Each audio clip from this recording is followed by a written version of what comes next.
صحابہ کرام غزوہ تبوک سے واپس لوٹے تو نبی کریم صلی اللہ علیہ وسلم نے فرمایا ہم جہاد اصغر سے لوٹے جہاد اکبر کی طرف.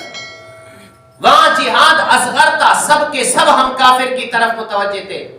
ہر طرف سے ہم دیکھتے تھے دشمن اس طرف سے حملہ نہ کرے، اس طرف سے حملہ نہ کرے، چاروں طرف سے ہماری نگاہیں تھی. اب ہم یہاں آ کر بے فکر ہو گئے، حالانکہ ہمارا دشمن اب بھی بیدار ہے اور دشمن ہے ہمارا نفس، جو آپ کو تنہائیوں میں گناہ کرنے کا کہتا ہے. لوگوں کے سامنے کوئی بھی گناہ نہیں کرتا ہے. اگرچہ اب اس کا بھی رواج ہو رہا ہے، جب سے ہم نے حضور صلی اللہ علیہ وسلم کے سنت طریقوں کو چھوٹا سمجھا ہے تو یہ بھی اپنے رواج پا رہے ہیں. مثال کے طور پر داڑھی منڈوانا، یہ پہلے کسی حضور کے زمانے میں کسی صحابے اور کسی مسلمان کی جرت ہی نہیں تھی کہ حضور کا کوئی صحابی ہو اور داڑھی منڈوائی، یہ ہو ہی نہیں سکتا ہے، کسی کو جرت نہیں تھی. اب مسلمان داڑھی منڈوا رہے ہیں اور جری ہو گئے اس بات پر، یہاں تک کہ کل عام نئی خانوں میں جا کر منڈوا رہے ہیں. انگریزی سر بنانا، یہ صحابہ کرام میں کسی ایک صحابی کے بال انگریزی نہیں تھے. اب رواج پا گیا تو سارے لوگ انگریزی بال بنا کر کل عام گھوم رہے ہیں. صحابہ کے زمانے میں اگر کوئی شدت غربت کی وجہ سے ان کے پاؤں میں جوتے نہیں تھے تو ان کے سر پر ٹوپی نہیں تھی، یہ غربت تھی. ورنہ جس کے پاؤں میں جوتے تھے اس کے سر کے اوپر ٹوپی بھی تھی. اب رواج پا گیا.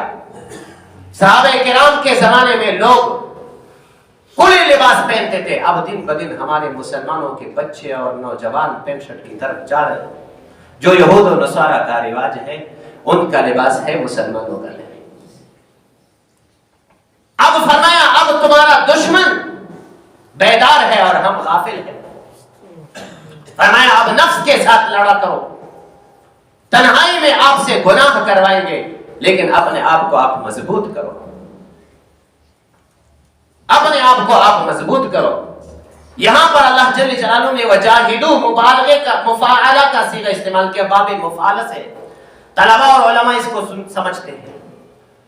مفاعلہ کے مطلب ایک طرف سے ایک مسلمان اپنے آپ کو 100% بیدار کرے اور لڑنے میں پوری مشقت خرچ کرے، اور دوسری طرف سے دوسرا گروہ وہ اپنے آپ کو لڑنے کے لیے مکمل طور پر تیار کرے اور پوری مشقت کا خرچ کرے، پوری طاقت اور قوت کو صرف کرے کہ میں کسی بھی طریقے سے اس جہاد میں کامیاب ہو جاؤں. اس طرح آپ بھی کرو، اپنے آپ کو مکمل طور پر تیار رکھو کہ اب میرا مقابلہ ہے دشمن کے ساتھ اور میرا دشمن بہت ہی خطرناک ہے. وہ آپ کا نفس اور آپ کا شیطان ہے جو انتہائی خطرناک ہے اور مختلف طریقوں سے آپ کو دھوکہ دے گا، کبھی ایک سمت سے، کبھی دوسری سمت سے، کبھی ایک تدبیر کرے گا، کبھی دوسرا تدبیر اختیار کرے گا. لیکن اپنے نفس کو مضبوط کرو. فرمایا وجاہدوا فی اللہ، جہاد کرو اللہ کے لیے، حق جہادی جو جہاد کا حق